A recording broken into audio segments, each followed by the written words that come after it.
Hello, I'm glad you're here.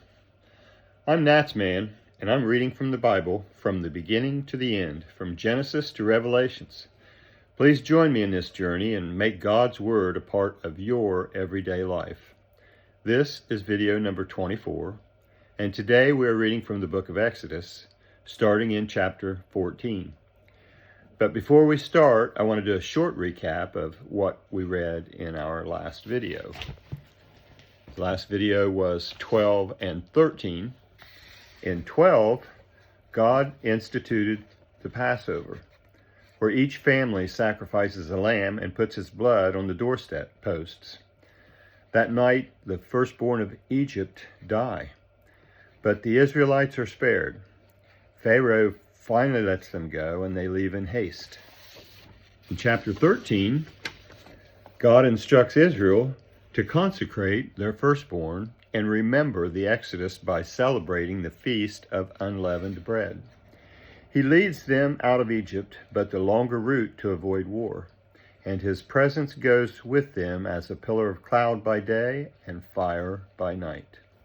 And with that, we will start Exodus 14. Exodus 14. Yahweh spoke to Moses, saying, "Speak to the children of Israel that they turn back and encamp before Pi-hahiroth, between Migdol and the sea, before Baal-zephon. You shall encamp opposite it by the sea. Pharaoh will say of the children of Israel, they are entangled in the land. The wilderness has shut them in. I will harden Pharaoh's heart, and he will follow after them, and I will get honor over Pharaoh and all his armies, and the Egyptians shall know that I am Yahweh." They did so. The king of Egypt was told that the people had fled, and the heart of Pharaoh and of his servants was changed toward the people, and they said, "What is this we have done, that we have let Israel go from serving us?"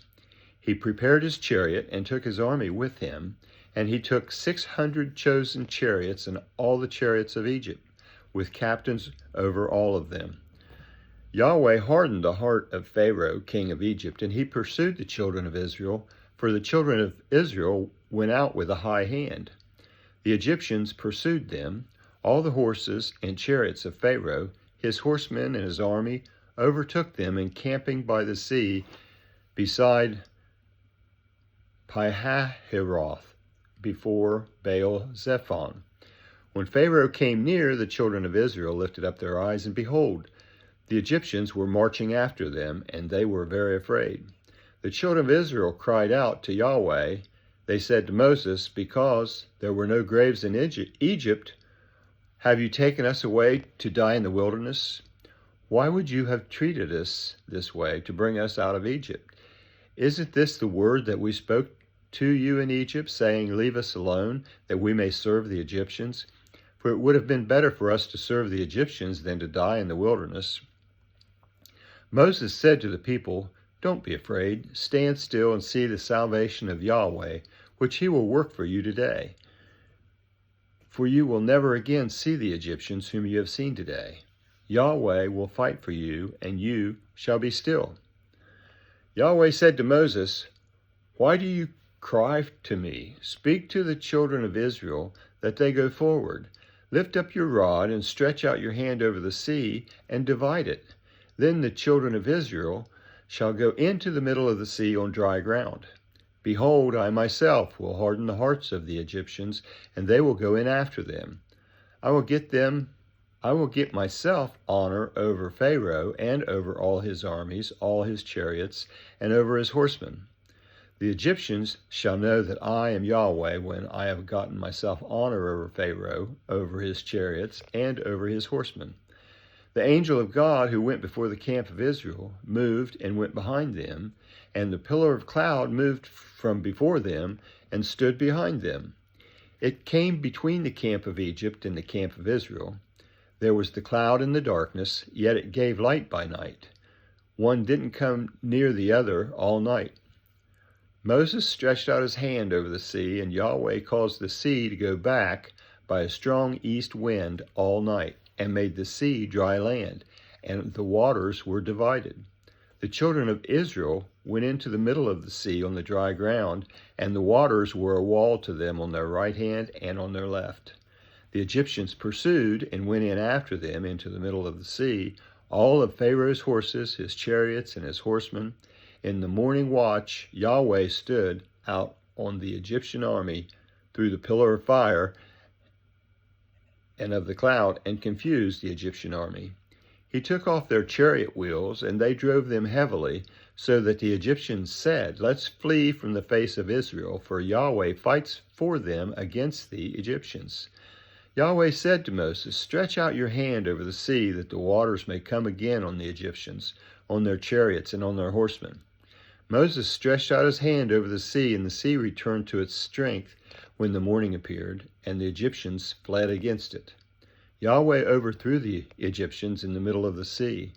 The waters returned and covered the chariots and the horsemen, even all of Pharaoh's army that went in after them into the sea. There remained not so much as one of them, but the children of Israel walked on dry land in the middle of the sea, and the waters were a wall to them on their right hand and on their left. Thus Yahweh saved Israel that day out of the hand of the Egyptians, and Israel saw the Egyptians dead on the seashore. Israel saw the great work which Yahweh did to the Egyptians, and the people feared Yahweh, and they believed in Yahweh and in his servant Moses. That was 14. Now 15. Then Moses and the children of Israel sang this song to Yahweh and said, "I will sing to Yahweh, for he has triumphed gloriously. He has thrown the horse and his rider into the sea. Yah is my strength and song. He has become my salvation. This is my God, and I will praise him, my father's God, and I will exalt him. Yahweh is a man of war. Yahweh is his name. He has cast Pharaoh's chariots and his armies into the sea. He has chosen captains. His chosen captains are sunk in the Red Sea. The deeps cover them. They went down into the depths like a stone. Your right hand, Yahweh, is glorious in power. Your right hand, Yahweh, dashes the enemy in pieces. In the greatness of your excellency, you overthrow those who rise up against you. You send out your wrath, it consumes them in stubble. With the blast of your nostrils, the waters were piled up. The floods stood upright as a heap. The deeps were congealed in the heart of the sea. The enemy said, I will pursue, I will overtake, I will divide the plunder. My desire will be satisfied on them. I will draw my sword, my hand will destroy them. You blew with the wind, the sea covered them, they sank like lead in the mighty waters. Who is like you, Yahweh, among the gods? Who is like you, glorious in holiness, fearful in praise, doing wonders? You stretched out your right hand, the earth swallowed them. You and your loving kindness have led the people that you have redeemed. You have guided them in your strength to your holy habitat. The peoples have heard. They tremble. Pangs have taken hold of the inhabitants of Philistia. Then the chiefs of Edom were dismayed. Trembling takes hold of the mighty men of Moab. All the inhabitants of Canaan have melted away. Terror and dread falls on them. By the greatness of your arm, they are still as stone.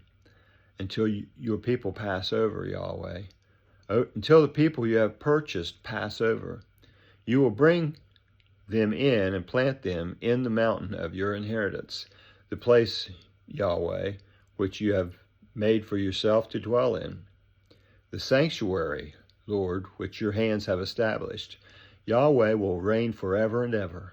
For the horses of Pharaoh went in with his chariots and with his horsemen in the sea, and Yahweh brought them back the waters of the sea on them. But the children of Israel walked on dry land in the middle of the sea.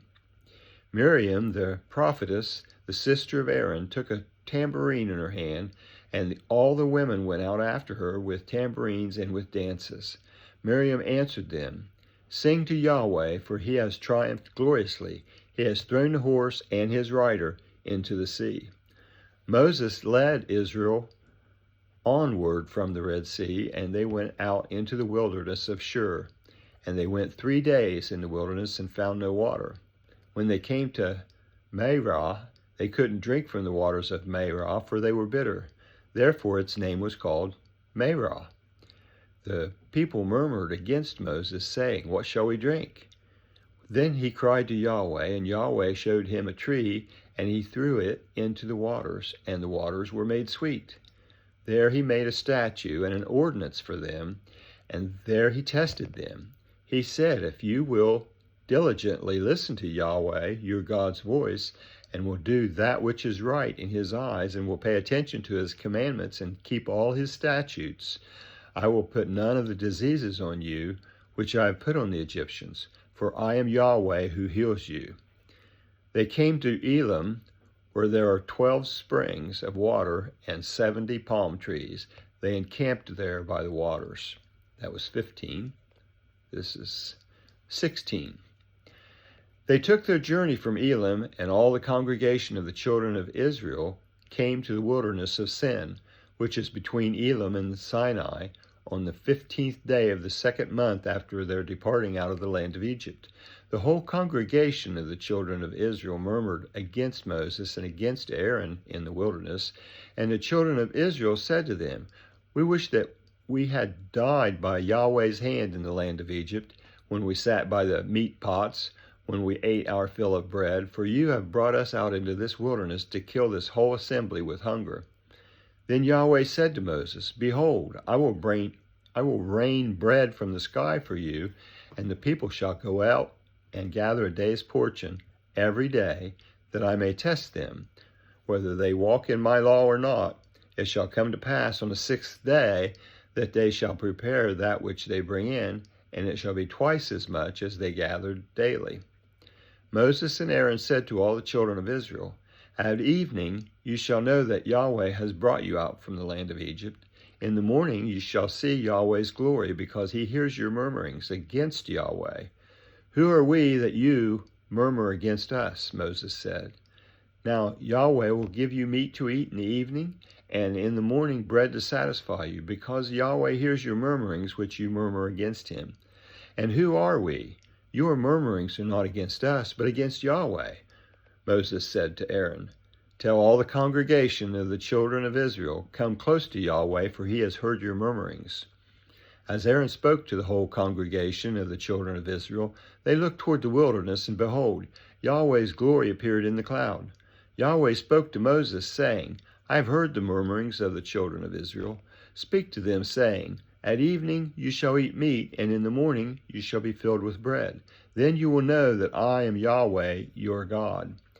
In the evening quail came up and covered the camp, and in the morning the dew lay around the camp. When the dew that lay had gone, behold, on the surface of the wilderness was a small round thing, small as the frost on the ground. When the children of Israel saw it, they said to one another, "What is this?" For they didn't know what it was. Moses said to them, "It is the bread which Yahweh has given you to eat. This is the thing which Yahweh has commanded. Gather of it everyone according to his eating, an omer a head, according to the number of your persons. You shall take it, every man for those who are in his tent." The children of Israel did so, and some gathered more, some less. When they measured it with an omer, he who gathered much had nothing over, and he who gathered little had no lack. They each gathered according to his eating. Moses said to them, "Let no one leave of it until the morning." Notwithstanding, they didn't listen to Moses, but some of them left of it until the morning, so it bred worms and became foul. And Moses was angry with them. They gathered it morning by morning, everyone according to his eating. When the sun grew hot, it melted. On the 6th day they gathered twice as much bread, 2 omers for each one, and all the rulers of the congregation came and told Moses. He said to them, "This is that which Yahweh has spoken. Tomorrow is a solemn rest, a holy Sabbath to Yahweh. Bake that which you want to bake, and boil that which you want to boil, and all that remains over lay up for yourselves to be kept until the morning." They laid it up until the morning, as Moses ordered, and it didn't become foul, and there were no worms in it. Moses said, "Eat that today, for today is the Sabbath to Yahweh." Today you shall not find it in the field. 6 days you shall gather it, but on the 7th day is the Sabbath. In it there shall be none. On the 7th day some of the people went out to gather, and they found none. Yahweh said to Moses, How long do you refuse to keep my commandments and my laws? Behold, because Yahweh has given you the Sabbath, therefore he gives you on the 6th day the bread of 2 days. Everyone stays in his place. Let no one go out of his place on the 7th day. So the people rested on the 7th day. The house of Israel called its name manna, and it was like coriander seed, white, and its taste was like wafers with honey. Moses said, This is the thing which Yahweh has commanded. Let an omer full of it be kept throughout your generations, that you may see the bread with which I fed you in the wilderness, when I brought you out of the land of Egypt. Moses said to Aaron, Take a pot and put an omer full of manna in it, and lay it up before Yahweh to be kept throughout your generations. As Yahweh commanded Moses, so Aaron laid it up before the testimony to be kept. The children of Israel ate the manna 40 years until they came to an inhabited land. They ate the manna until they came to the borders of the land of Canaan. Now an omer is 1/10 of an ephah. And that is the end of chapter 16. That was the book of Exodus, chapters 14, 15, and 16 on video number 24. I would like to thank you for joining me in this project, this endeavor to read the entire Bible. I hope you enjoy listening as much as I enjoy reading it. Please feel free to comment if you so desire. Also, please subscribe and give this a thumbs up if you enjoyed it. I hope you come back for the next video, and until then, thank you. I hope you have a very blessed day. I'm NatsMan, and I'm out.